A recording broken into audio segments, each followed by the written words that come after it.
¿Escuchas eso? Eso es el silencio de los campos de Almería, bajo el sol abrasador de 1910. Un silencio que pronto será roto por un grito que aún resuena en las pesadillas de España. Todos crecimos con la advertencia: pórtate bien o vendrá el hombre del saco. Pero, ¿sabías que ese monstruo no nació de la imaginación, sino de la desesperación, la superstición y la sangre real? Hoy no te cuento un cuento de hadas, te cuento la crónica negra de cómo un niño de 7 años fue sacrificado en un ritual de magia negra que superó cualquier ficción de terror. Quédate hasta el final, porque lo que sucedió en la cueva de las Moreras cambiará para siempre lo que sientes cuando escuchas un saco arrastrarse por el suelo. Nuestra historia comienza con un hombre llamado Francisco Ortega, apodado el Moruno. Imaginen a un hombre con una posición económica estable para la época, pero con una sentencia de muerte dictada por sus propios pulmones ante tuberculosis. En 1910, la tisis era el equivalente a una condena infernal. Ortega había agotado la medicina oficial. Los médicos no podían salvarlo. La desesperación es el terreno donde crece la maldad. Ortega, en su agonía, busca la curandera del pueblo, Agustina Vázquez. Agustina no era una sanadora común, era una mujer que traficaba con la fe y el miedo. Ella le propone un remedio que desafía a toda lógica humana para salvar tu vida. Debes consumir la sangre y la grasa de un niño pequeño, aún caliente. El costo de su salud sería la inocencia de otro. Para llevar a cabo este plan macabro, Ortega y la curandera necesitaban un brazo ejecutor, alguien capaz de ensuciarse las manos en el polvo del camino. Entra en escena Francisco Leona, un barbero y sacristán que conocía cada rincón de Gadorn. Leona no tenía escrúpulos. Por una bolsa de monedas de oro, aceptó convertirse en el cazador. El plan era simple, pero aterrador. Buscarían a un niño que no fuera extrañado de inmediato. Alguien pequeño, vulnerable. El 28 de junio de 1910, mientras el pueblo descansaba bajo el calor sofocante, el destino puso a Bernardo González Parra, de solo 7 años, en el camino de Francisco Leona.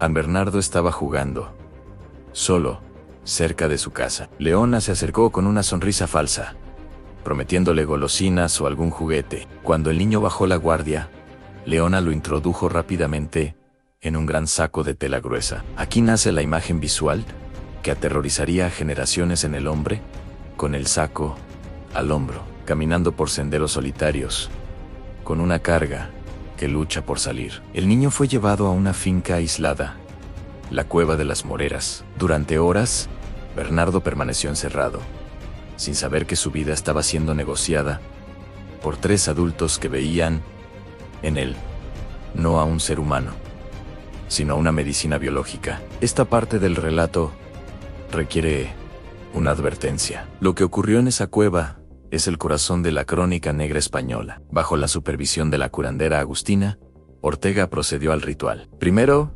realizaron una incisión en la axila del pequeño Bernardo para recolectar su sangre en una jofaina. Ortega, el hombre enfermo, bebió el líquido aún tibio, creyendo que la vitalidad del niño pasaría a sus pulmones marchitos. Pero no terminó ahí. Según las actas del juicio, después de que el niño falleciera por la pérdida de sangre, abrieron su pecho para extraer la manteca o grasa perirrenal. Esta grasa fue utilizada como un ungüento que Ortega se aplicó sobre el pecho. La frialdad con la que se describe este acto en los registros históricos es lo que realmente hiela la sangre. El crimen perfecto no existe. Francisco Leona, movido por la codicia, intentó chantajear a Ortega, pidiendo más dinero del acordado. Al no recibirlo, comenzó a hablar de más.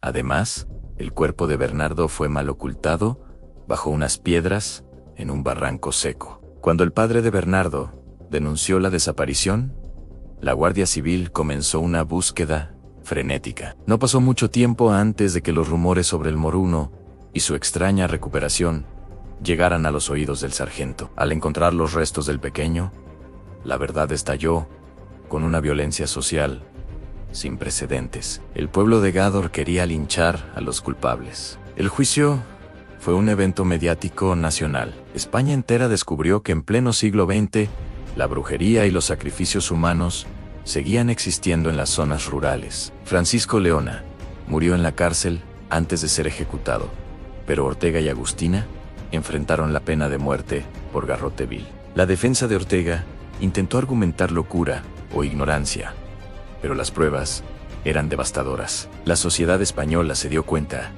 de que el verdadero peligro no eran los fantasmas, sino la ignorancia y la crueldad humana, escondida tras la fachada de la desesperación. Desde 1910, la historia de Bernardo se distorsionó. Los padres empezaron a usar el nombre del hombre del saco para controlar a sus hijos. Pero detrás de la advertencia infantil se esconde el rostro de Francisco Leona y el sufrimiento de un niño que murió por una superstición absurda. Gádor nunca volvió a ser el mismo, y la Cueva de las Moreras permanece como un monumento silencioso a la oscuridad del alma humana. Hoy, cuando camines por una calle oscura y veas una sombra cargando un bulto, recordarás a Bernardo. Recordarás que los monstruos no tienen garras ni colmillos. A veces visten camisas de seda y buscan una cura para su propia mortalidad. Esta es la tragedia real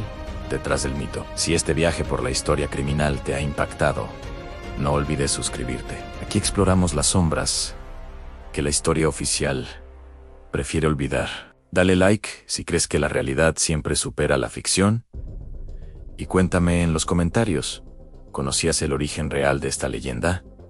Nos vemos en el próximo misterio. Si es que te atreves a mirar bajo la cama.